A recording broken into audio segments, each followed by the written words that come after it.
Hello and welcome to the Bestseller Experiment, where we continue to discover what makes a bestseller and inspire you to start, finish, and publish your book. I'm Mark DeVoe. And I'm Mark Stay. And a big thank you to everyone who keeps this podcast going, including our patrons over on Patreon and our academates in the Bestseller Academy. And this episode of the podcast is brought to you by Plotter. We love Plotter, don't we, Mr. D? We do love amazing a bit of plottering. Absolutely, yeah. And actually, it's so relevant today because Plotter is one of those tools which helps you organise your life. And our guest today, little preview, Margaret Weis. I mean, this is kind of designed for... Legend, the absolute legend. But she has written a lot of books, hasn't she? And she's got a lot going on in her world. Well, you know, you look at the Dragonlance series and all these amazing series and books, and anyone doing any kind of series, and you need to step back from it and get an overall look at it. Something like Plotter is incredibly useful, just especially if like me, you've got a very visual brain and you need to just look at these things. So Plotter is amazing because it gives you visual timelines. There's a digital cork board. You can use all these different templates and scene cards and scene stacks, and you know, can use custom structures.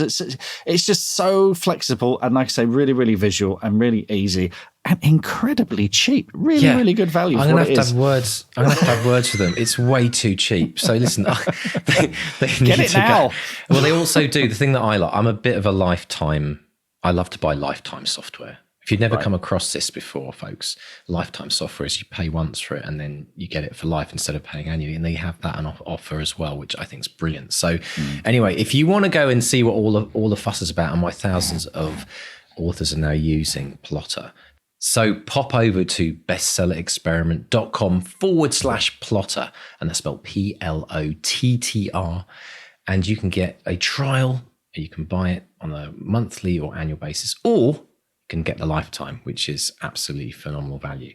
And thank you to Plotter for supporting this show, because all sponsors we get on the show are all part of the big family that make this podcast keep going. And next week, folks, we've got a fun Christmas special and New Year special for you. We're talking about goals and so don't miss next week as well.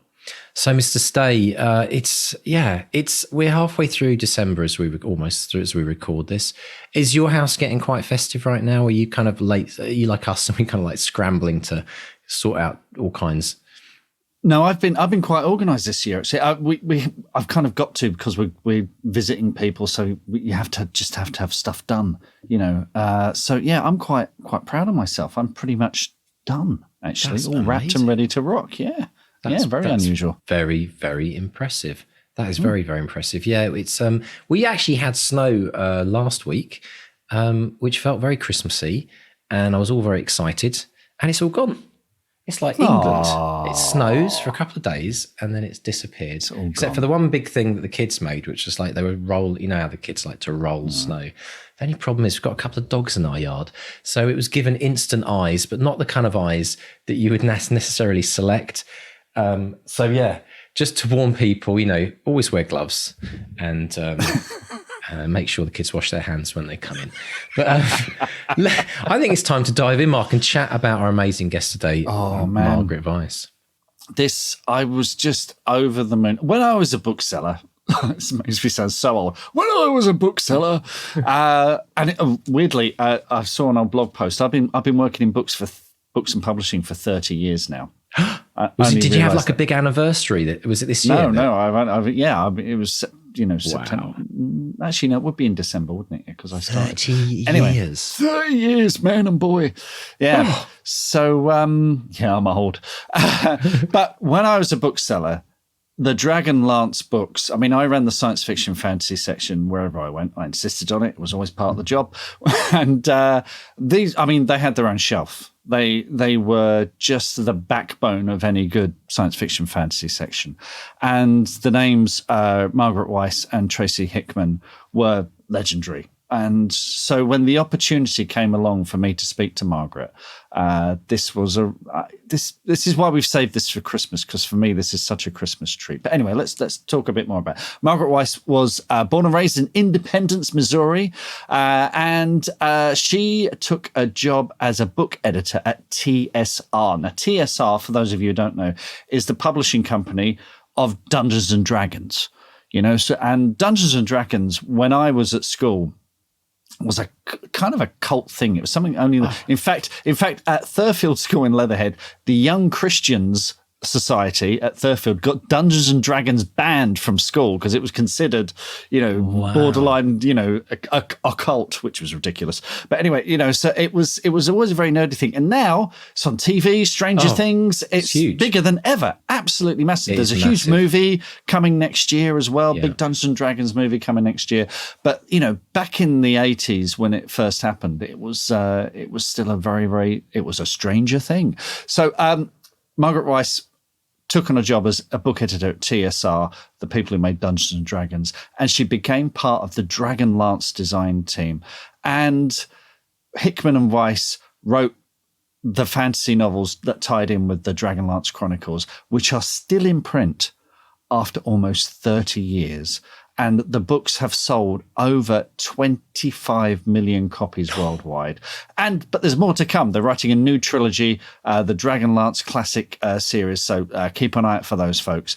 And she's just a legend. And she was absolutely delightful to speak to. So this is a dream conversation. So we discuss, among other things, the origins of the Dragonlance series, and we dispel a few myths there. We talk about the key to successful collaboration, and we talk about how she balances character and world building to create such vivid fantasy novels. And we get she answers our listener questions, and listener questions come from supporters of the podcast. So if you want to talk to legends like Margaret Weis, you want to get your questions answered, support the podcast, because that's how you get a direct line to these people. Brilliant. Absolutely brilliant. So folks, get a nice cuppa, get your feet up, or whatever you're doing. Enjoy this amazing interview with Mark chatting with the wonderful and legendary Margaret Weis. Margaret Weis, welcome to the Bestseller Experiment. What an honour to speak to you today. How are you? Oh, I'm fine. Thank you very much.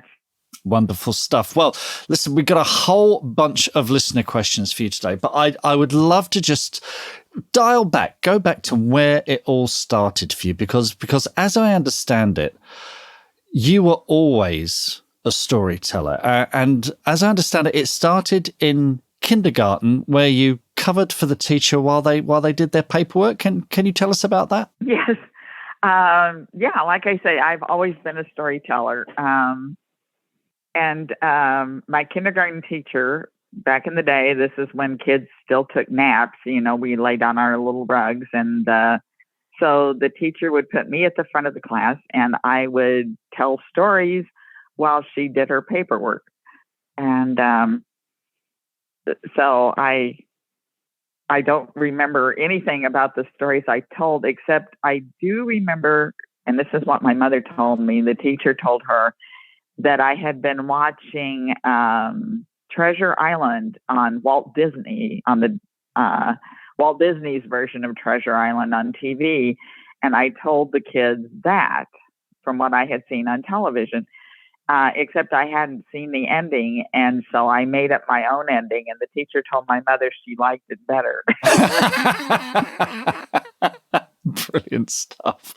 So when did you start formalizing that into writing stories yourself, your own stories? Was that at a young age? And was there someone in your life, was there a teacher or a mentor who said, you can do this, keep doing this? Well, I started writing. Well, writing was just something that came easily to me. Other kids could hit a ball and I could write. And I remember one teacher stood out because I was doing a term paper and I was reading Sherlock Holmes. I was really into Sherlock Holmes. This was in junior high school. And I did a term paper on Sherlock Holmes, or a book report on Sherlock Holmes. And, the other kids had turned in book reports that were about a paragraph long, and mine ran to 20 pages. And the teacher flunked me. Oh, no. She failed me on it because she said no student could write that well, and she assumed I had copied it. Oh, and my so gosh. My mother was absolutely incensed and went in and had it out with her. So that was one teacher I remember. The other was my English teacher in college, freshman English. And she took me aside one day after class and said that if I wasn't majoring in English, I should be. Right. And I always describe that moment like in the Blues Brothers, where John Belushi, the heavens open up and the light shines on him and he says, "The band." And that's what happened to me. I realized that that's what I should be doing. I was majoring in art at the time, and I was a very mediocre artist, but I realized I should be writing. So I switched my major that day. Fantastic. And just, took me 10 years after that to get anything published, but I was writing. So what happened in those 10 years? What was because this is something that we hear again and again, is that persistence is very much the key to any kind of success or happiness or contentment in a writing career. In that, people can fall at the first rejection. They can walk away thinking, well, that's it. No one wants my writing. What were those 10 years like for you? I was raising a family. I was writing at nights and on weekends. And I found my agent, a friend named Gary Paulsen, and that was kind of serendipitous. So I was just, I'd write something, I had and send it to Ray, and he'd send it out and get rejected. And the minute I sent something off to him, I started writing something else. And I have boxes of, novels that would never see the light of day. But I remember I got one rejection letter, and it was from Susan Allison. And I can't remember what publishing company she was with. She's like, if she's still in publishing and hasn't retired, she was like a vice president or something. Right. But she was an editor back then. And she sent me a handwritten rejection letter, which was amazing because usually you get form letters, and it said, I can't use this, but you've got talent, keep going. Right. And that really did it for me. I told her, I met her once years later, and I told her how much that meant to me. Oh, that's it was amazing. Really neat. That is amazing because sometimes and Ray helped me too. Right. It's so great that you got to let her know that, because I think, authors very much just shooting stuff out into the void, and you get those form letters back and you don't know. But as soon as you get the slightest kind of sniff of encouragement, it really puts fuel in the tank, doesn't it? Yeah, it really does. Writing is a very lonely profession. If you're an artist, you paint something and then you invite your friends in to see it, or you get to hang it in a gallery and people talk about it. But writers don't get to do that. You're lucky if your agent reads it. You're lucky if you have an agent.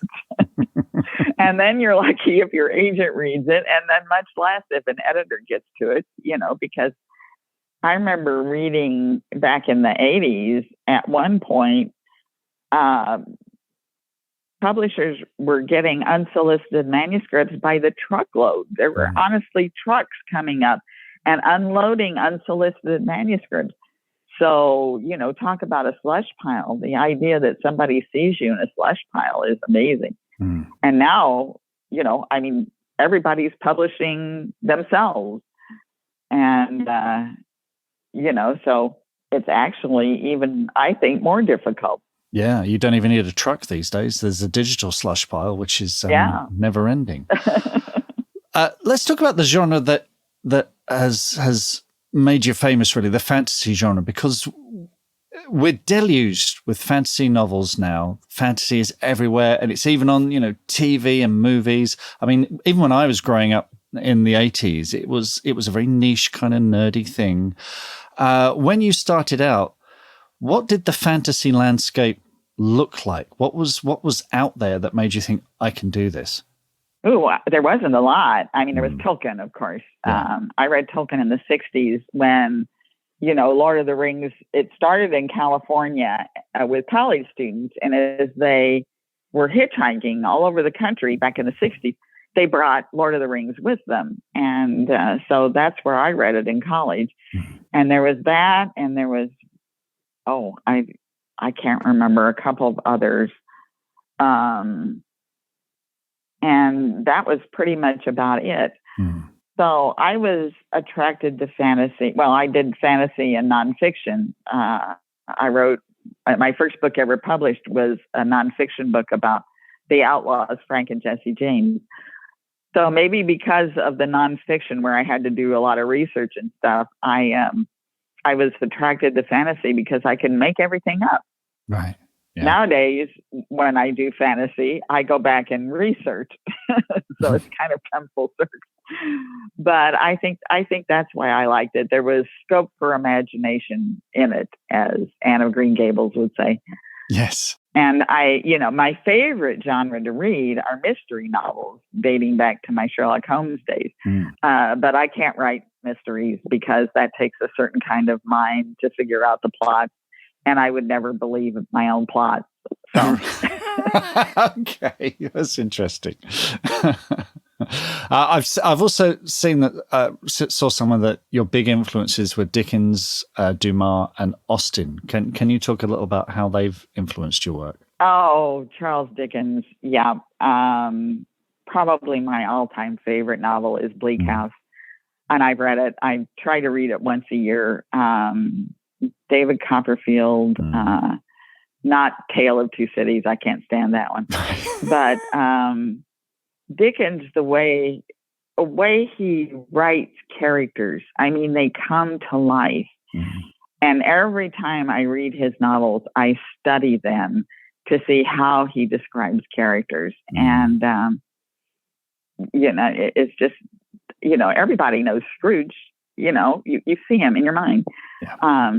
Jane Austen, probably the perfect writer. Her sense of humor, her sarcasm, can't, with the exception of Northanger Abbey, I guess every author has one in them. But I love her. And what was the other one? Dumas, Alexandre, Three Musketeers. Oh, yeah. Dumas.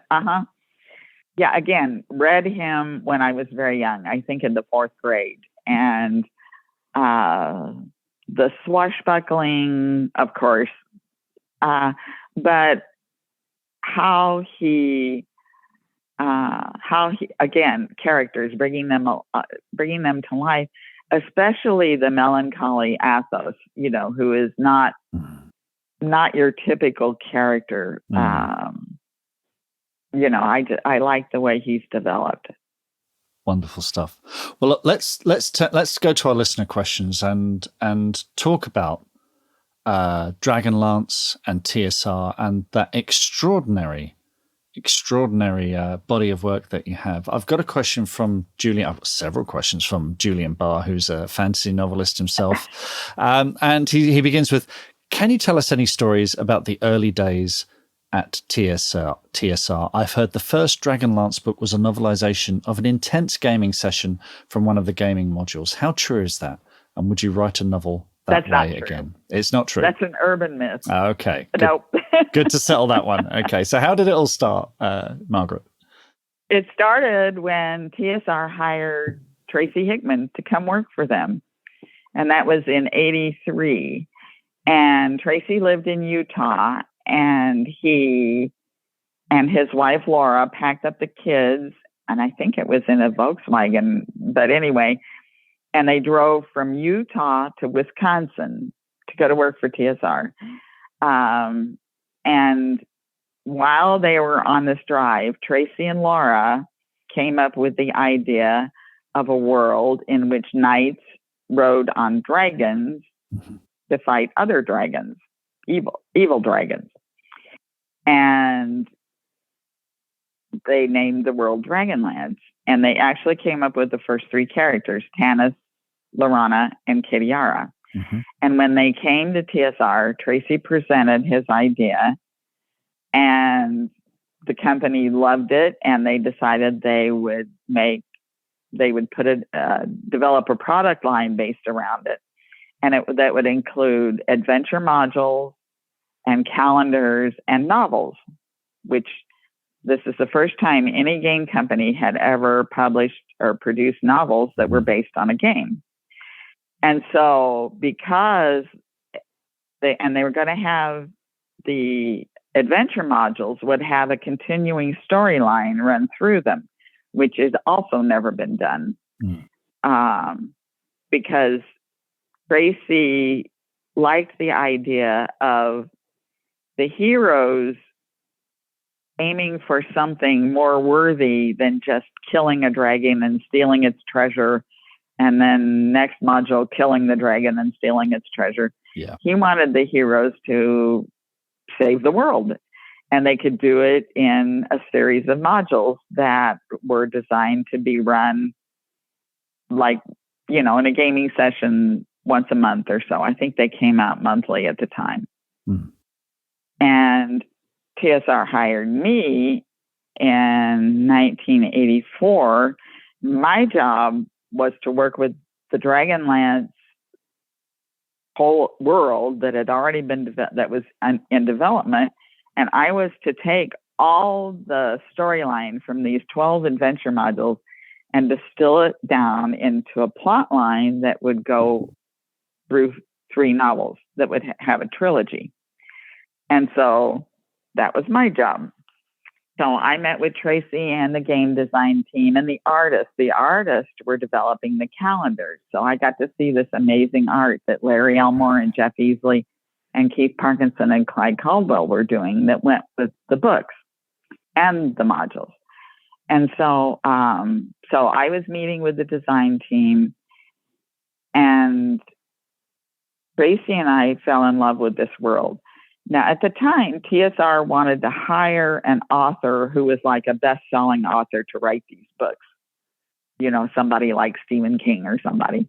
But when they approached best-selling authors, they pretty much, you know, were laughed at. You know, nobody wanted to write novels based on a game. And all this time, I was working with the novels and working with Tracy, and we at last settled on a couple of mid-list authors who agreed to do it and sent them the material. And they wrote a couple of sample chapters and sent it back, and it just wasn't what we were looking for. Nothing had the magic that we felt in our hearts was in this world. And so finally, Tracy and I decided we had to be the ones to write the books. And we took one weekend, and I did the writing. Tracy was involved with the game world design and everything. So I wrote the first 5 chapters in the prologue in one weekend, and I've never done that since. But that's how into it I was with these books. And Tracy read it and added some stuff, and we took it to my editor, my boss, Jean Black. And we told her we should be the ones to write these books. And Jean told me years later that she only read it because she didn't want to hurt our feelings. But she took it into her office and she closed the door. We all had these, and Tracy and I sat in my cubicle. We all these cubicles. And she came back out about an hour later, and she came up and she said, "Wow." She said, "This is what we're looking for." And we said, "Yes, we know." So they fired the other author, but he got to keep the advance so he wouldn't sue us. Right. And Tracy and I, they hired us to write the books, but we had to keep our day jobs because I was working in the book department and I was editing other books besides Dragonlance. And Tracy was involved with the game. So we worked at night and on the weekends, and we had a 3-month deadline. Right. Because the other author had a 6-month deadline, but he used 3 months of it up. And we had to get the book out because it was due to go to our distributor, Random House.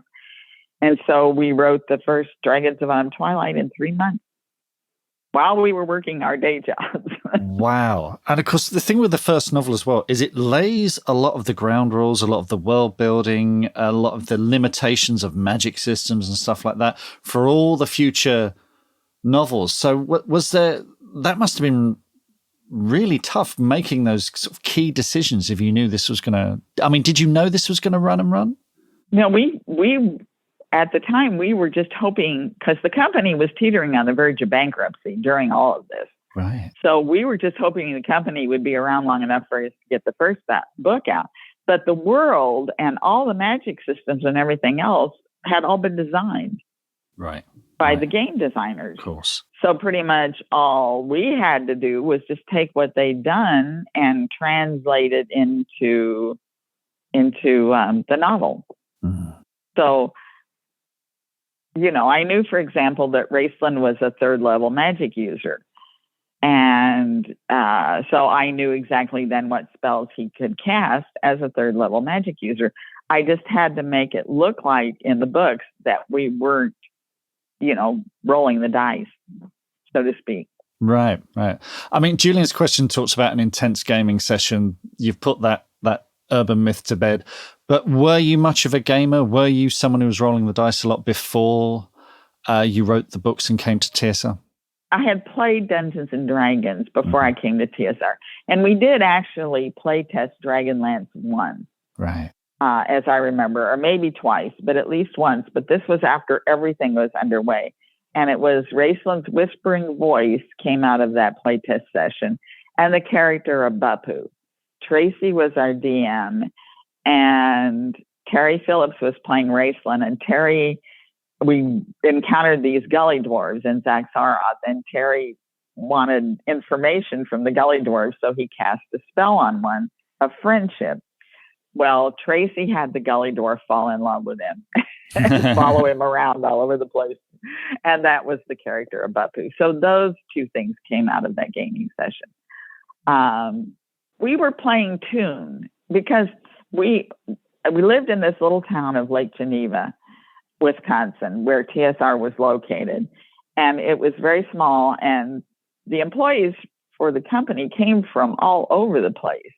There were some who were local Wisconsin, but some who had moved here from other states. And so we would all get together on the weekends with our kids and play games. Mm-hmm. And the one game that we loved to play was Tune. So that was the game, because we didn't want to play Dungeons and Dragons. We played it at work. Right. So we played lots of other games, and Tune was probably my favorite. Wonderful stuff. Julian has another question. You've created all these iconic, beloved characters for Dragonlance, but they are the intellectual property of Hasbro, Wizards of the Coast. All these hundreds of books have been set in the world of Krynn by lots of different authors. What's it like seeing other people writing those characters and sort of almost like they're playing with them? They're sending them off on their own adventures. What's that like, seeing that creation of yours come to life out there in the hands of others? Well, we knew in advance when we, signed the contract that we weren't going to own the rights to these characters. And that was the price we were willing to pay to get our story out there. I actually, and then in later years, I was an editor and worked on short story anthologies and got to work with a lot of the other authors who were writing some of the Dragonlance books and characters. And it was actually a lot of fun just to see what original ideas they brought to the world of Krynn. It was interesting. And if I didn't like them, I didn't read them. I think it's a very, very healthy attitude. Let's talk about co-writing. Jeff White has a question. He says, as someone who's famously co-authored many books, what do you think of the benefits and the difficulties of writing alongside another author? And what recommendations would you give to anyone going into a collaborative project? Well, the benefits are, two people seeing the world and coming up with different views and ideas on it. And also, because I was doing the writing and Tracy was doing game design and magic design and stuff like that, I could get myself into terrible situations, or my characters in terrible situations. And I could call Tracy and say, look, Tasselhoff is trapped down here and there's no way he can get out. I actually did that with Tracy once. I got Tasselhoff stuck somewhere And I could think of absolutely no way he could get out of this predicament without, I think the cataclysm was going to fall on him. The fiery mountain was going to fall on him. And, so I called Tracy, and he came up with a way to get him out of there. And, my favorite one though was at the end of the Twins, when Caraman has to go into the abyss to rescue Chrysania, I think. But I had made it so that there was absolutely no way he could get into the abyss to open this door. And I was totally stuck. I couldn't think. And I called Tracy, I think it was at night, and I said, look, Tracy, the way we've got this written and designed, there's no way Caraman can open this door. And Tracy said, yes, there is. And I said, well, what is it? And he goes, this is a little known fact, but Caraman always carried American Express. And he did come up with a serious way, but that's the fun of working with a co-author. And I think the key to working with a co-author is respect. You have to respect your author and their ideas and listen to them. And even if it's something you first reject out of hand, respect them enough to seriously consider it. And so that's why I enjoy working with a co-author, is getting their ideas, introducing me to things in the books that I never would have thought of. I mean, I like writing by myself too, because then I don't have to worry about a co-author. I just, can sit down and write it. But then lots of times, even if I was writing by myself, sometimes I would call up my friend Robert Kramis and I would say, Bob, I got this issue. You got any ideas? I saw that you've written a couple of novels with your daughter, Liz. Now, I'm a parent. My children, funnily enough, my son, because of Dungeons and Dragons, has started writing little screenplays, which is interesting. But my daughter is a big writer. She's writing novels. The idea of writing with either of them, co-writing anything, I mean, just, being a parent and say, trying to teach your child to drive is enough to bring any parent out in hives, and it's so, and you talked about respecting each other. What was that experience like writing with your daughter? Well, it was really fun because we were writing romance novels. We wrote 2. I'll never do that again. But anyway, we had a really good time because we had to think up these plots, So we would go to our favorite Japanese restaurant and order a bottle of sake, and we'd sit there and drink sake and write down the plots for these books.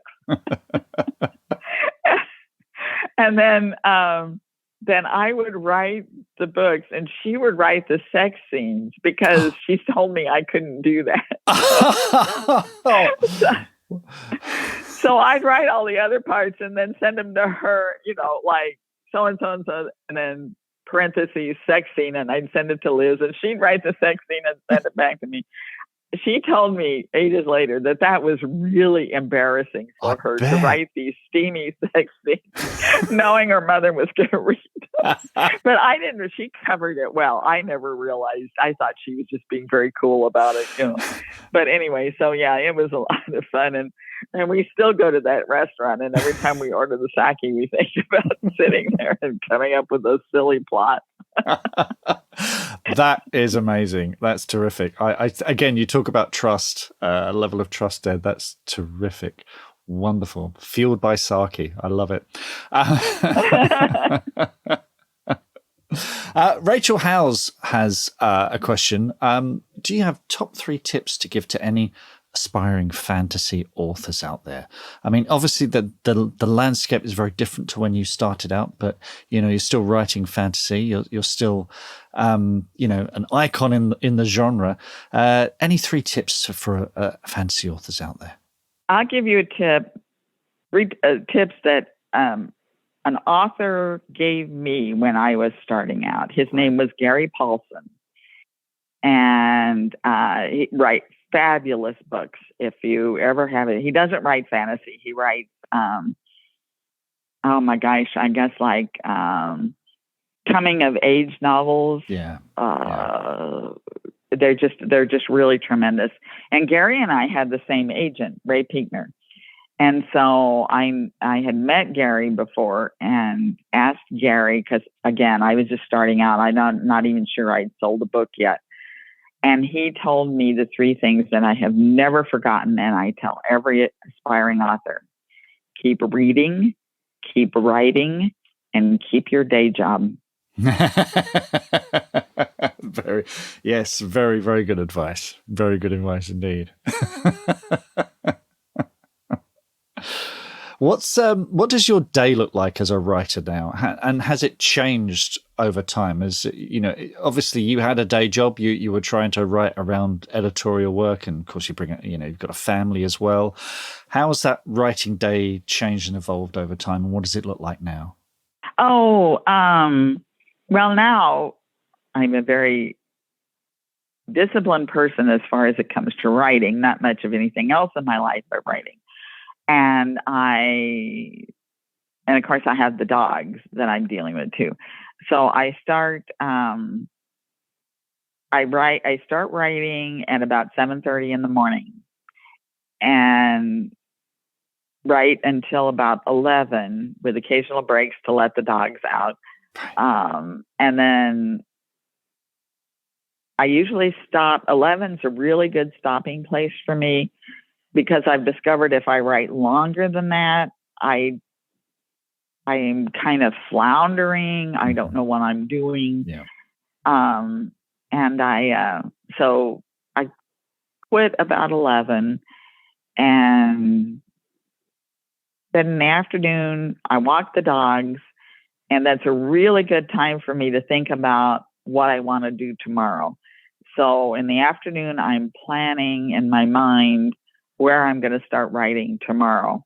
That way I'm not just sitting down and staring at the computer and going, oh, what the heck am I going to do today? So, and that's about it. Excellent. I write every day if I can. Right. Weekends, if I'm on vacation, because it's too easy not to get out of the habit. So I like it to be even an obsessive compulsive habit that I write every day. Do you target yourself for a certain word count, or is it just that time slot that works for you? No, it's I don't do the whole word count business. Someday, if I'm having trouble, I might be grateful that I end up with 2 pages. And some days, if it's going well, I might come up with 20. So it just depends on what I manage to get into that time. Excellent stuff. You mentioned the dogs there, who I believe are Tika and Clancy the Hooligan. Rachel did ask where the name Clancy the Hooligan came from, if you would care to explain that. Well, my first Sheltie was Joey the Thug. And he really was. He really was the thug. He was such a character that a miniatures company even made a miniature of him. So when I got my second Sheltie, Clancy had serious issues. They were both rescues, but Clancy had issues. And so with Joey the Thug, naturally, there had to be Clancy the Hooligan. Right. Fantastic. Just occurred to me, we haven't talked about the new books. You've got a new trilogy under the Dragonlance Classic Masthead. Yes. And Julian has a question about, how has the approach to story changed since those early days? How has it been coming back to this series, and how has it changed? Or was it like putting on, a comfortable pair of shoes? Well, going back to Dragonlance is always very comfortable for me.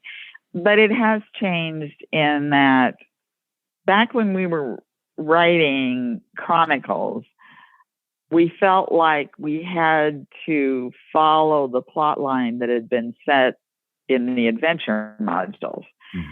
And we eventually came to realize that that wasn't the case, that the readers were developing their own plot lines when they were playing the adventures. Yeah.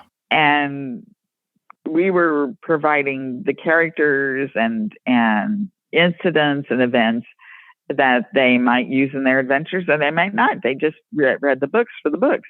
Right. And we thought, so when we started writing legends, we realized we could, as long as we stayed within the structures of the world we developed, we could do what we wanted to. So that's where we came up with the idea of the legends books with Raceland going back in time. So when we came to write these books, again, it felt very comfortable to be in this world again and to deal with some of the same characters, but then to bring new characters in and view the same parts of the world from different viewpoints. Right. Fantastic. And see new parts of the world.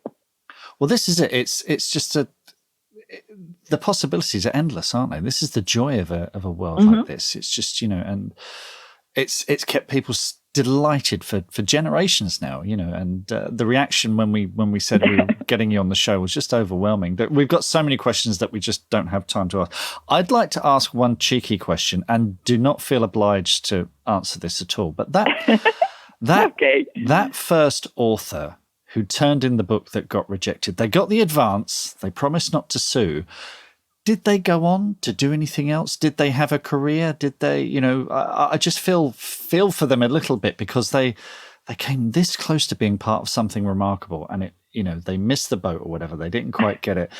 Without revealing too much about them, are they happy, Margaret? Do you know if they were happy? I totally lost track of him. I can't even remember his name now. Okay. So I have no idea what he's done. That was a young Stephen King, and today he's... Yes, there you go. Never heard from again. No, whatever became of him. Margaret, it has been absolute joy speaking to you today. And on behalf of fantasy readers everywhere, I should like to thank you for changing everything and making it such, helping create such an extraordinary world, such extraordinary characters, and bringing joy to so many readers. So thank you so much for that, and long may it continue. Oh, well, thank you so much. What are your writing dreams? Finishing that book, quitting the day job, becoming a best-selling author? Well, over 4 years, we've studied the advice of over 300 best-selling authors who've collectively sold over 500 million books. And we are excited to announce the Bestseller Academy. If you're ready to take your writing to the next level with accountability, craft, and coaching, your bestseller dreams are now only a click away. To find out more and apply, visit bestsellerexperiment.com/academy. That's bestsellerexperiment.com/academy. Oh, it's just authors are the nicest people, aren't they, Mark? They are, aren't they? They really Absolutely are. They brilliant. really are. I mean, you do hear that a lot, but they're interesting people, but they're also lovely, lovely people. And Margaret's such a great example of someone who's had the most incredible career and incredibly inspiring. So much to talk about. And I'd like to dive in firstly. One of my favorite topics in the world is talking about influential teachers, and influential in both senses of the word. Yes. Right? Yes. We often talk about those amazing teachers who inspire us and tell us we can do things. But that was an absolutely amazing story, wasn't it, about her 20-page Sherlock Holmes book review? Yes. You knew something was going to happen, in the world of writing when she handed that in. But I love the fact that her mum had to go in there and kick up a storm to get her recognised for what she'd done. Well, people really underestimate kids and the depth of their imagination, and the fact. I mean, when I was a kid, I devoured books one after the other, boom, boom, boom, boom, boom. And I'd read a book 3, 4, 5 times over as well. If I had a favorite, I'd come back to it in between other books. And I was constantly in and out of the library.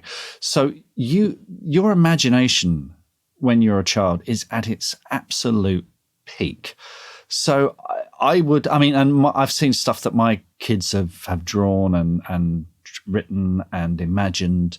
And it's something they've kept going, actually. And weirdly, my son is massively he's a dungeon master now. So he runs D&D games himself, which wow.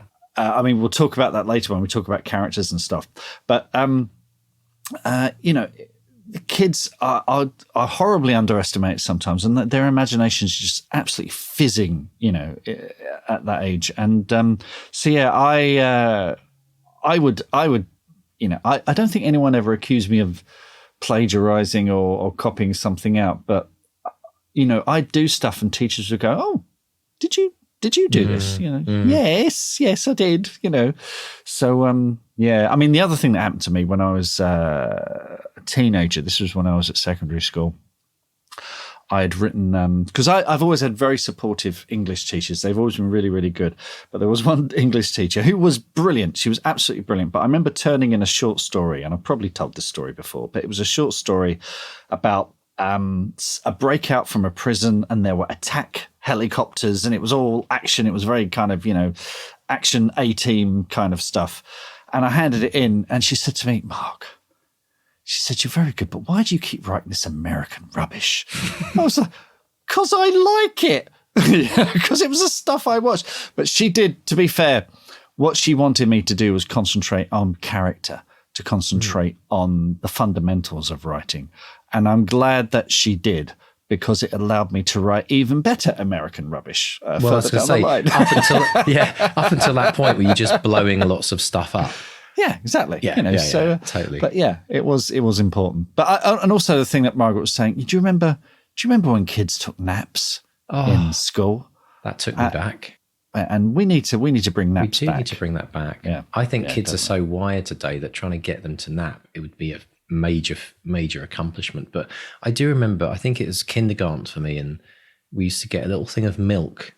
Do you remember those little bottles of milk, the little glass ones with the silver little lids that you got? And then we'd all have to curl up on the floor and rest.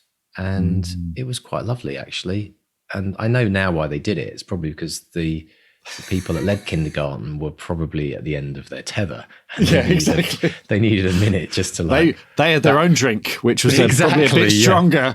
Absolutely, right? But I think they still do it. If anyone's listening in Scandinavia, I think maybe they could update us on this, but I think they do. That's pretty common still, that the kids actually have like an hour or half an hour during lunch where they all just rest. It's good for your mental health, isn't it? It is. It's good. You know, we're so insistent on hot housing our kids and getting them to pass exams and everything. Whereas actually, you know, the mental health side of things and relaxing and being with people and resting your brain and going home refreshed, that's just as important. Well, here's something to think about. Google have this day a week. I don't know if they still do it now. They might be like getting people to work full time now, but they have people a day a week where they say they have a day where I can't remember what it's called, like Dream Day or something, where there's like areas within the company, but hammocks and chill out rooms, and they get people to go and like just go and daydream and think about the next big idea. And apparently so many of the major things that have come out of Google have come from allowing people just to stop thinking. I've been to Google's London head office because they used to be one of my accounts when I was an account manager, and it's like a creche for grown-ups. they've got ball pools, PlayStation, Xbox, Nerf guns. You know, there's a gym, there's a dance studio with, you know, proper sprung floor, you know, all of this stuff. But of course, what you realize is it's all designed to keep you in the building. You know, so you don't mind. Exactly. So you don't mind when you're working at 8 p.m. because everything's there.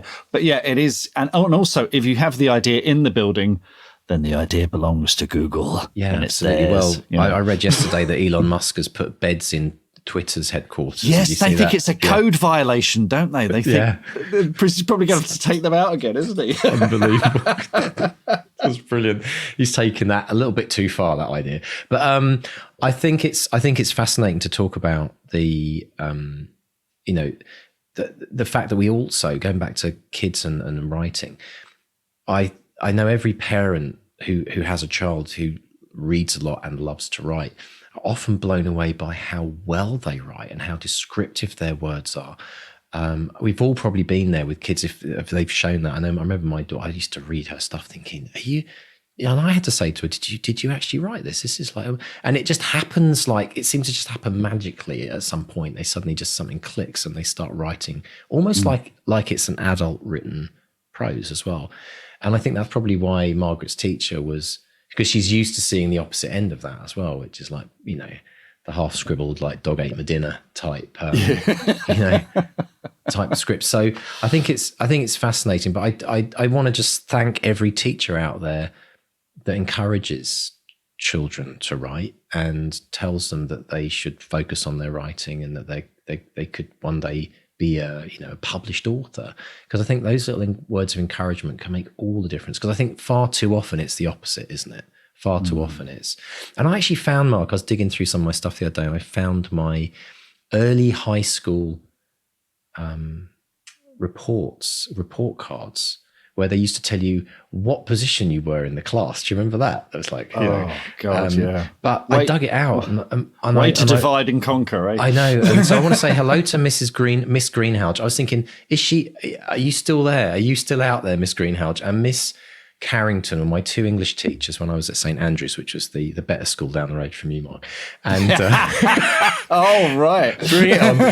No, joking aside, Thurfield was awesome as well. We just had way better uniforms. They were nice blue. But what's wrong with bottle green? Yeah, green. But I do think that we should all dig out our. And maybe Mark challenged you as well. I don't know if you kept them, but see if we can dig out our English, our creative writing report cards from when we were like 12 or something. I think, and I'm putting this out there to our audience as well, folks. We want just as a bit of a theme for 2023. If you can send us a copy or the highlight or the funniest bit, especially if you we want to hear the good, the bad, and the ugly, and we'll read them out online and have a bit of fun with it. So see if you can dig out your kind of high school. We're talking early high school, like anything from 5 to maybe age 14, something like that. You'll see a pattern in mine, which is in middle school. Mark is very good, very imaginative, works very hard, and then the second I got to secondary school, it was lacks motivation, staring out the window. Something definitely happened to me. Yeah, it's interesting. I noticed that in mine as well. I started out with a bang, and then it was like, disappointing exam result this year, considering how well he did in year 2 or whatever. But brilliant. Now let's also talk about co-writing, Mark. Something we've had a little bit of experience in, but this is a really fascinating co-write, isn't it? This isn't just two people getting together and writing a book. This is an entire world, an entire series. It's quite amazing. I love the way they work, the way that she talked about, she would get her characters into terrible situations and then ask Tracy to get them out, and he would get back to her and either joke about it or he'd think of something that she couldn't possibly come up with. And and she said the key is respect. You have to respect them and their ideas, and to have that level of respect for another writer to sort of pass the baton like that, that's quite a thing. That's quite an exposing thing, because you've worked really, really hard on something and you're handing it over and going, I really hope they don't screw this up. But obviously, they knew each other very well. They knew what they were both capable of. They were both, well established as writers anyway. But that's a whole other level of trust with your collaborators. So I found that absolutely fascinating. I think it was also the fact that other people went on to write more books in the series is a really interesting case study in some ways, because if you're that author that came up with the idea, you then have to go through a process of letting go.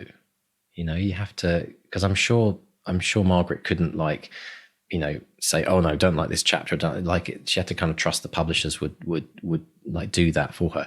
But by letting go a little bit of what was her baby in many ways, maybe it helped them write more freely as well, because they weren't so emotionally like all or nothing attached to it. And I think a lot of writers, we get so emotionally connected with our book, our story, like it's our child, and no one can ever criticize it or do anything to harm it. And I wonder if it's quite a healthy thing in some ways to have to go through that process of letting go a bit, and it might actually be more freeing for future books.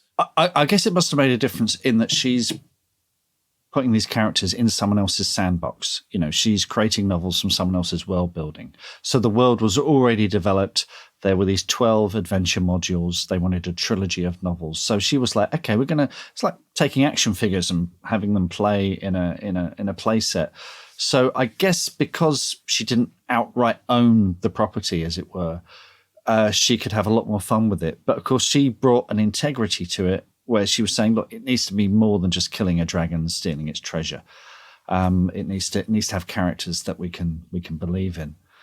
So yeah, I thought, I guess, she and Tracy have done a lot of the heavy lifting in getting these characters up and running in a world that already was created by someone else. So there's already a heavy sense of collaboration there where, you're working with other creators. She was saying that she got to see artwork. So people are doing concept art. I mean, how many people get to do that? Get concept art for their book before...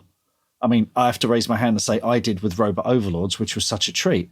Because when we had the film, I had the concept art, I was able to draw on that. I was also able to draw on the visual effects shots that they would send me. So I knew what color the laser bolts were and stuff like that. So that is a real treat, and it kind of helps lift the weight just a little bit, And then to write the whole thing in just 3 months, the two of them, while also working day jobs, that's no mean feat. But here we go. Co-writing with your daughter. Now that could bring up all kinds of problems. I mean, mother-daughter relationships at best can sometimes be a little bit kind of fun. Fraught. Yeah. Right? But my goodness me, her daughter writing the sex scenes, that's... Well, to be fair, Margaret said, we'll never do that again, and I can understand why. Yeah, that's a challenge. Yeah. The pinnacle of my experience, Mark, with that was when, parent-child relationship and sex.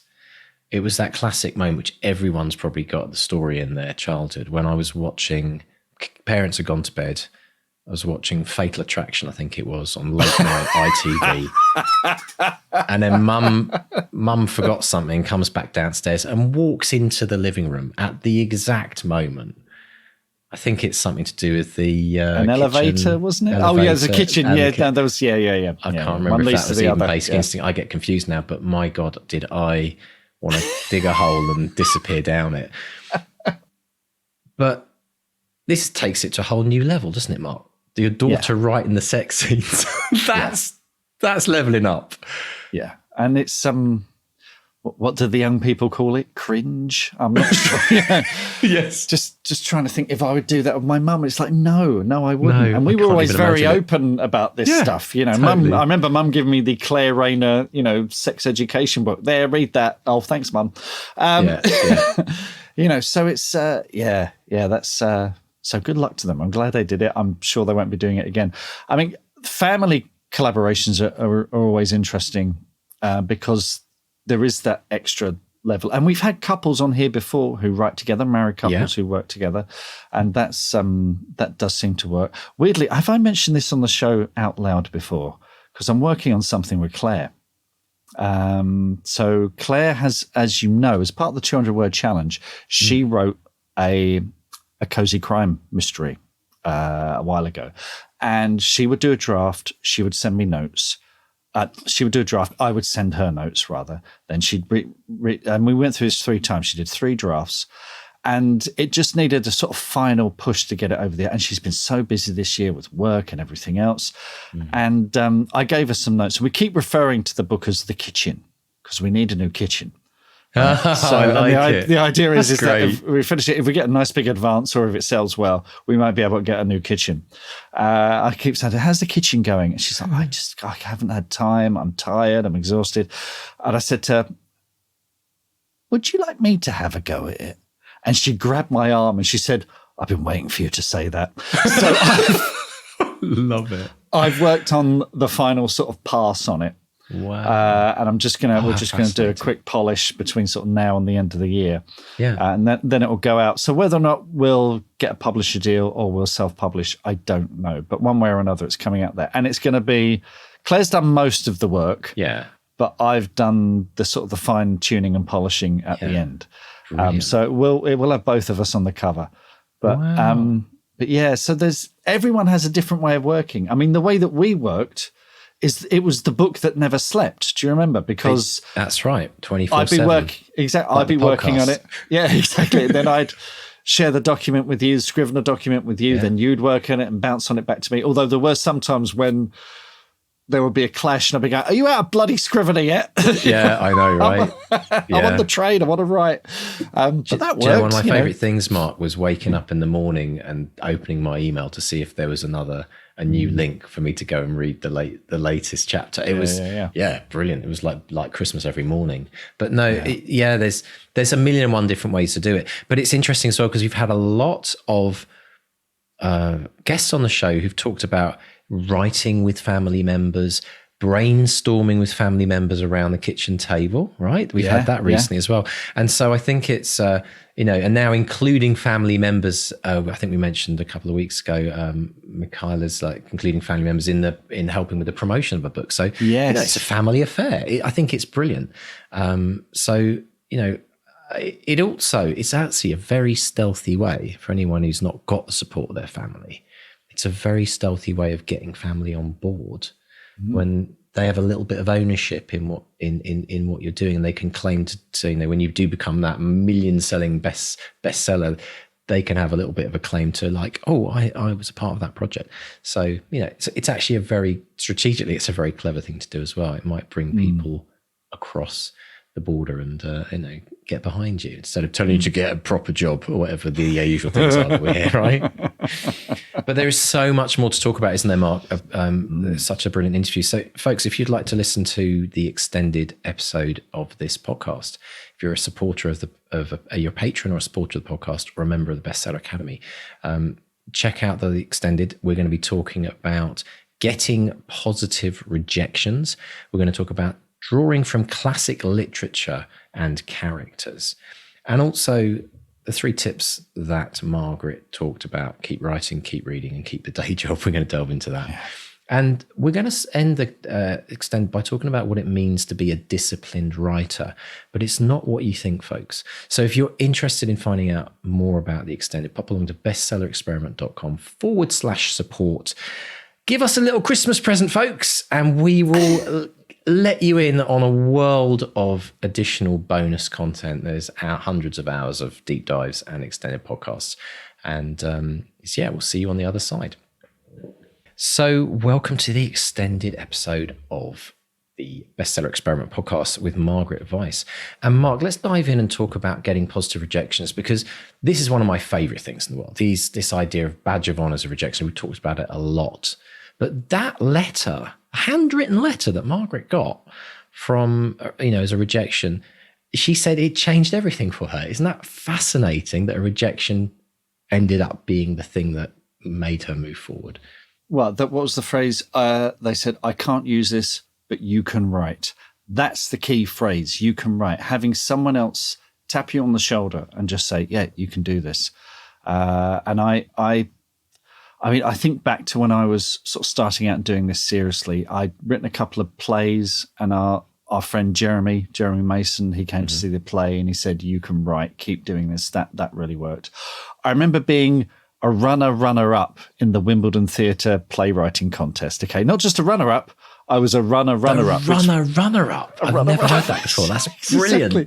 So I was like 3rd or 4th or whatever. Yeah. But for ages, that was the only thing on my CV. It was the only thing I could remotely brag about, is that I'd entered a playwriting competition and I'd almost got bronze. Yeah. But still, right? I mean, hang on to that. Absolutely. But we hear this in the academy and in the Facebook group as well all the time, which is people, and on Patreon, people saying, I got a rejection, but they said something nice. They said something positive. It wasn't the standard rejection. Which is just that, it's just that little bit of skin in the game that you've got that keeps you going. And I know we shouldn't just be seeking the approval of strangers who work for big publishers or agencies or whatever, but it does show that you've got what it takes to do this. And yes, you might not have, achieved the goal that you're after today, but it means you're good enough, and if you keep going, then you'll get there. Yeah, I think it's actually very important as well, when you hear from someone that isn't a family member or a close friend, but somebody from the industry, because I think when they take the time to actually tell you and give you some great feedback and tell you that you are good and you should stick with it. And sometimes you often hear like, oh, send me other things that you're working on in the future. It enables it, because often a rejection as a writer, rejection is stake in the heart. They don't like it. I'm rubbish. But actually rejection is often like Margaret got, I can't use this. It's nothing to do with your writing. It's just the stars haven't aligned between that particular person you've sent it to and what they need to do to fulfill their targets for the year, what they think the next big thing might be versus the book. And so I want to just say thank you to all. I mean, because I know we have a lot of agents who listen to this show, a lot of publishers, and some are patrons, so we listen to this. But thank you for taking the time to feedback. I mean, I don't think handwritten letters are pretty standard anymore, but I think it would be lovely, take that extra 5 minutes if you really appreciated the work that someone sent you. Because you, like the teacher, like that influential teachers that we talked about earlier, you might change that writer's life in a way that you can't imagine, and may get rewarded from it because they might come back to you later with their next work, which might be right up your street or exactly what you're looking for, and then it's the beginning of a beautiful relationship. Yeah, well, the way it works very often with agents and publishers is they will be looking for a certain kind of thing. Because one of the things I do in the Academy and in the BXP group is if I see an agent or a publisher who are looking for something specific, I'll post it on the group and say, hey, someone's looking for this, someone's looking for that. And I know we've had people, get wins from that as well. And sometimes they are saying, okay, I'm looking for I saw an agent put something online yesterday. They were saying, I'm looking for a rom-com with a certain take and the historical this, blah, blah, blah. It was really, really specific. And you just know there's someone out there going, oh, that's me. That's me. Yeah. How do I send it in? So the specific thing might feel a bit exclusive, but for people who've got that kind of thing, that's the beginning of a beautiful relationship. And it is, I mean, I know we've used the dating analogy before, but it is a little bit like that because you're looking for someone who is in simpatico with you in terms of, tone and genre and taste and also with one eye on the commercial side of things as well. They're only going to take you on if they think they can sell you and make some money from you, because that's, at the end of the day, it is a business. It is. And actually, I always would encourage people to use rejection to their advantage. So don't go to that place of, oh, my work wasn't good enough. Go to that place of, it's their loss, right? It's like, because you can choose whichever way you want to react to it. And, it's not really a sense of trying to be arrogant about how great you are, but it's a way of it's a tool that you can use to just stop yourself going to that dark place and then stop writing, giving up. Just always say, it wasn't meant to be, or it's their loss, or they don't have good taste, or whatever you want to use. Pick your little mantra, pick your little phrase, and just say that and move on and send it to someone else. But great example there. Now, one of the other things that we should talk about is this really fascinating connection that Margaret talked about with her ability to draw from classic literature, which blew me away when I was thinking of usually you hear about the classic fantasy. I mean, she did reference Tolkien, obviously, or was that another? That might have been another interview that we did actually last week.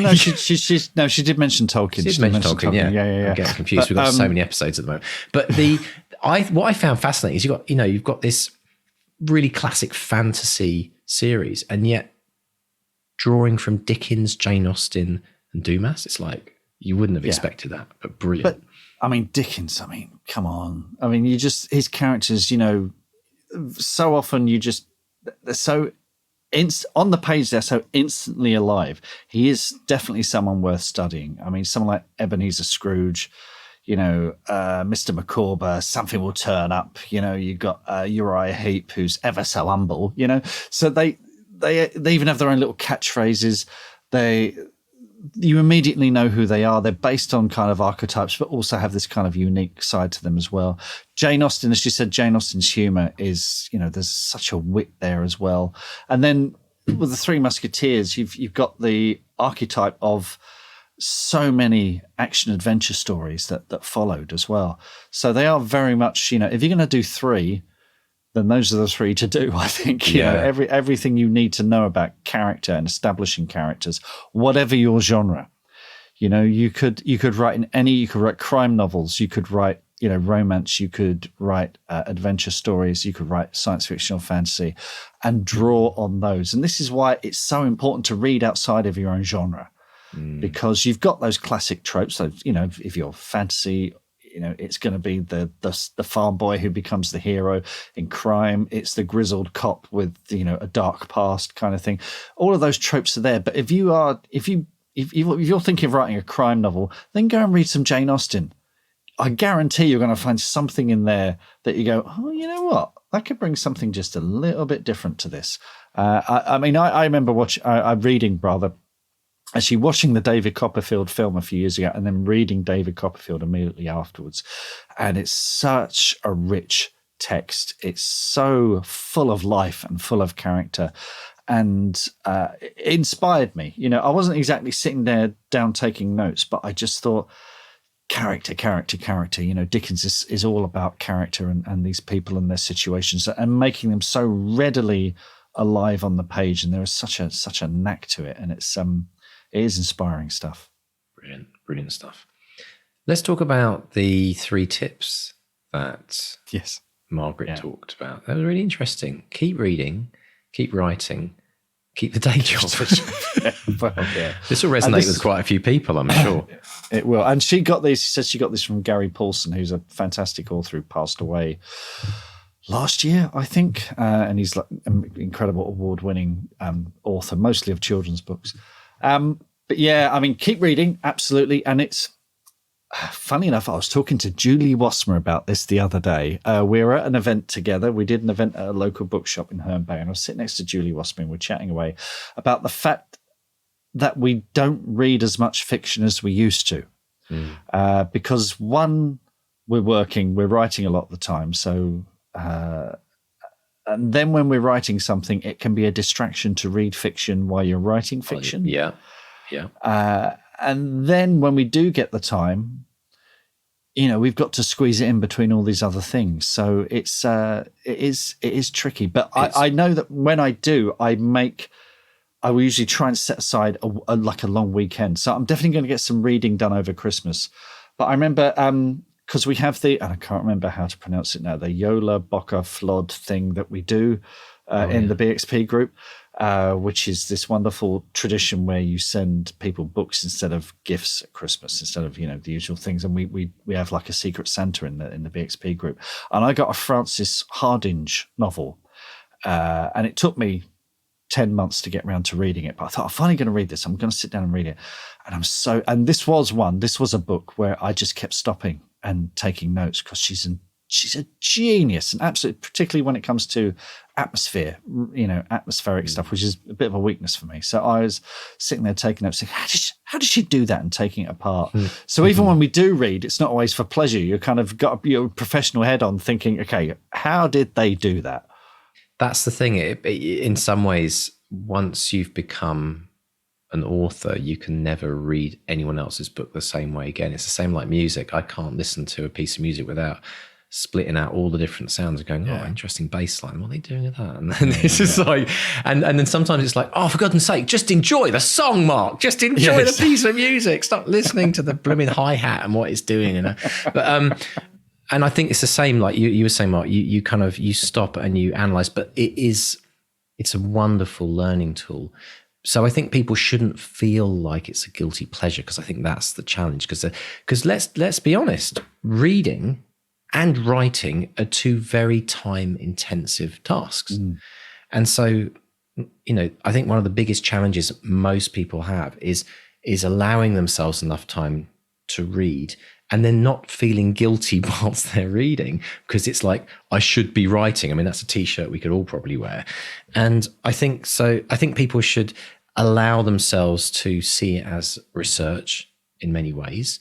And even know that even if you don't get into that analysis mode, I find reading other people's books hugely inspiring. I always want to write. As soon as I finished a novel, I always want to write. So there's a lot that we get from it, but it is hard to, do as much as we'd like to, because there's just not really often enough hours in the day.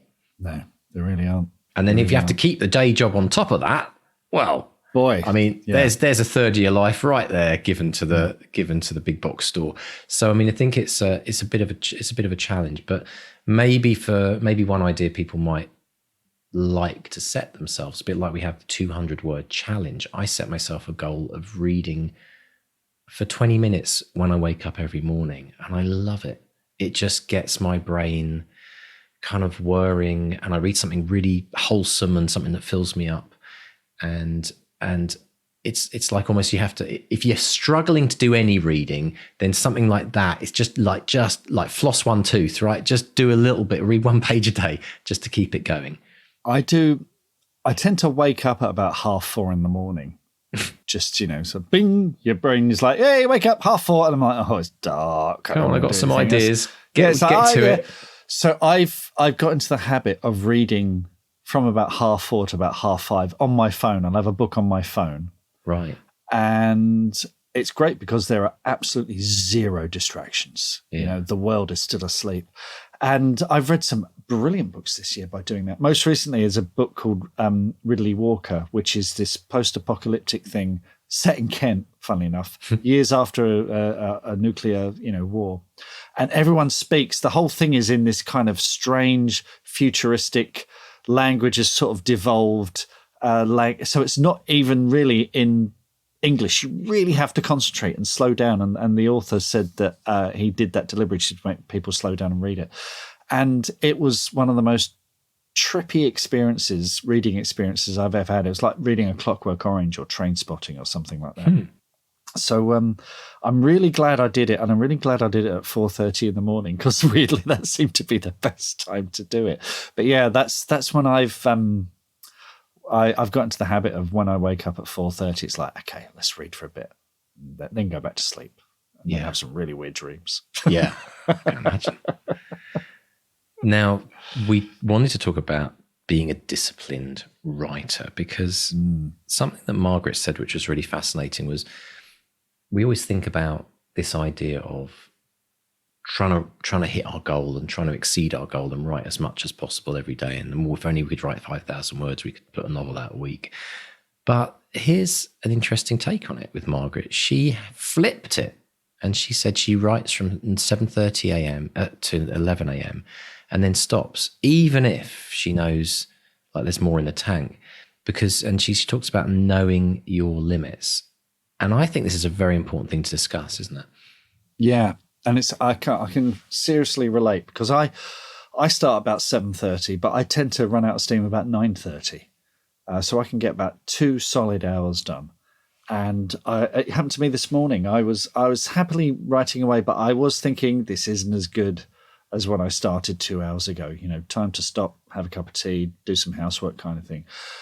I might come back to it later in the day and have another go at it when I've kind of freshened up. But for me, that peak bit in the morning, I'm firing on all cylinders, and then it all starts to judder because it is intense. Like it's an intense period of thinking, and it all starts to get a bit fuzzy after a while. So, and I think Margaret knows, as experienced writers will know, that time to stop, because I'll only have to mop up the mess tomorrow, or further down the line. Well, exactly. And if you're writing, if you think about your entire novel, if half of it is written when you're only half with it or alert, then you only get a half-baked novel at the end of the day. I think this idea of also allowing yourself to stop, even if you think I've got more on the tank, the way around that, a way to help yourself kind of stop. And some people might be listening to this thinking, God, if only that was my problem. So I acknowledge that some people, that if you can squeeze in 15 minutes a day, you're golden. But for people that, are able to write a lot during the day, I love this idea that when you put the pen down or you turn off your computer, you can always remember that your subconscious will continue working on your novel. Yeah, it doesn't stop. And you'll think about your novel. Sarah Pinborough, I don't write every day, but I definitely think about my novel every day. That happens throughout because if you've done it in the morning, which again, one of my big things, right in the morning, first thing, you're then getting that bonus afternoon, evening, and the subconscious whilst you're sleeping, working on that novel. And so when you come back to it the next morning, it can only be in a better place. It can only be more ideas that are brewing, excited. The other thing is, if you stop when you're not done, you reduce the novel fatigue, which I think kicks in over a period of time. And so actually managing that, like you're a battery with a certain amount of energy, and not, they always say, don't ever let a battery run out. Like they don't, or saying that they sometimes say do run out, but you should you would never drive a car and try and roll up to the petrol station just as you run out of petrol, right? I do. Do you? Oh yeah. The red light comes on when you definitely still got at least 100 miles maybe in the tank, 50 depending on your car. And that's what we should be as writers. We should stop before we finish, because before we've finished literally everything we've got in the tank, because that means we return to it even more excited the next day, because we've got all these things that we'd already, and like you, Mark, you've always said, you always write down a couple of notes about what might happen next, so you can return to that and you're right into it on the next writing session. So lots to think about there for people, and I think it's great to it's a mental health thing for writers. It's like, don't use up all your energy every single time you sit down to write. But interesting as well, Margaret said, she writes every day, including vacations. Another notch up on that scorecard. There's a lot on this side. We've got 99.5% of all authors who've ever written who've used that, and on this side we've got a few that don't. But just another very successful author does that as a standard. So folks, 200-word challenge. The score. I'm not even going to give you the URL because you know it. So brilliant stuff. But what a fascinating interview, and thank you to everyone for supporting this podcast. And we hope you enjoyed the extended edition this week. So, Mr. Stay, rather than social media, I think we should tell a little story about what happened on Monday when you did what we call it, a one-para punch-up. Just stuck this idea out into the universe for some people in the academy. And we won't talk about the actual details of it, but just explain how something like this can trigger something potentially phenomenal with an idea that comes out of nothing. Because we were talking 2 weeks ago on the coaching about the value of short stories and the value of how you can try ideas out. But so describe to everyone what happened. You asked for examples of a festive one paragraph punch up. Every other month we have.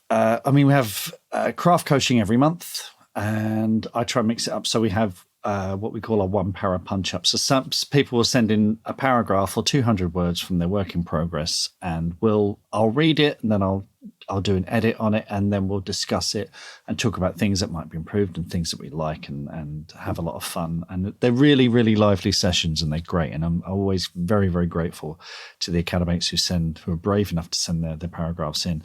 And then we had a Christmas special. So I said, send me festive stuff. And it was great because it was right across the board as well. So we had pagan stuff.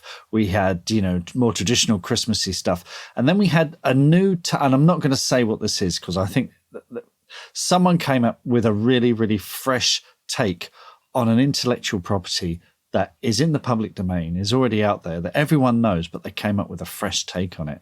And I just thought, and I said to them, this is really strong. You should expand on this and get it out there because, we were talking earlier in the extended version about what publishers are looking for and what agents are looking for. And it's like, they'll all be looking for this because this is something that has a recognition value that's way up there, and you've got a fresh take on it. So it's worth bearing in mind if you're one of these authors. Look at stuff that's in the public domain, And by public domain, I mean all over the world, because there are different laws. Something that's in the public domain in the States might not be in the public domain over here. So, and they're all on Wikipedia. If you want to check if something is, there are lists on Wikipedia on what is and isn't in the public domain. And take, an old idea and see if you can come up with a fresh spin on it. And that will get you the attention. If you're someone trying to break in, that could be a really, really good way to get the attention of agents and publishers or filmmakers and producers and stuff like that. So yeah, and it's worked for me in a way that I can't talk about yet. So I know we've been waiting for a while, haven't we? We've been waiting for a while. Watch this space, folks. There's more good news coming down the line. My goodness me. Yeah, in fact, there's a whole episode to be done on that at some point, I'm sure. Yeah, there will be. There certainly will be. And just to say, there is no social, in the middle of the bleak midwinter. But I do want to share one win with all the listeners, because one of our academics, Michaela Limkin, she's published a book. This is nonfiction. It's called How to Love and Be Loved, Tiny Steps to Connecting with Love and Life. And she's illustrated it as well. Those are her illustrations. And it's a lovely book and great, because we're at Christmas now, but we're coming up to what they call in publishing the New Year, New You season. So, as soon as Christmas is done, we've all pigged out and we're all thinking, okay, New Year, things are going to change. I'm going to be different this year, and I might join an academy and write a novel and things like that. So this is very much in that category. But what I love about this is it says this book is proud to be dyslexic friendly, because at least 10% of people have dyslexic thinking. Following guidance from the British Dyslexia Association, this book is printed on off-white matte paper using a sans serif font. It's left aligned, not justified alignment, which improves readability. And the off-white paper helps people with visual processing issues, which isn't just dyslexic people, all sorts of people have that. And Michaela says, yes, I'm dyslexic and proud of it. And you should be, proud of this book. So Absolutely. Do check that out, folks. It's amazing stuff. Fantastic. And congratulations to Michaela, who's been such an inspiration in the Academy ever since she joined us. It's wonderful having you there. Brilliant stuff. And next week, little preview, folks, we've got our Christmas special coming up next week, coming out normal time. Mark and I are going to take a break over New Year's. So what we're going to do is we're going to combine our Christmas special with a bit of New Year's, thinking about goal setting. What do you want to do next year? Is next year going to be your year to break through as a writer, or to finally do that, finish that book, whatever it might be? If you do join us next week, we're going to have lots of festive fun, but also hopefully leave you inspired for the end of this year so that you start next year out the gates. And we're going absolutely nowhere. So make sure you join us a week from today, or whenever you listen to this podcast, and pull a Christmas cracker with us and have a little bit of a joke as well. I think there might be a few giggles as well. So brilliant stuff. So Mr. Stay, have a great rest of your week. Look forward to catching up with you next week. And to all the people out there who want to keep on writing and live the dream, remember it can happen with the most wildest of fantasies, the most classic of literatures. And you know what? Keep reading, keep writing, and keep the J job for now, but you just never know. You just never know. So it's a goodbye from Mark 1. And a goodbye from Mark 2. Goodbye. Goodbye.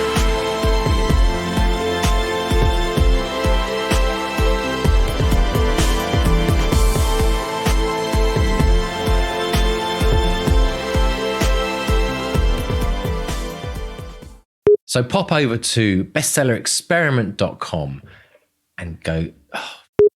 And that is spelled PLOTRR. No. Okay. It's going to be one of these. It's going to be one of these, isn't it? Okay. Hang on, let the time code.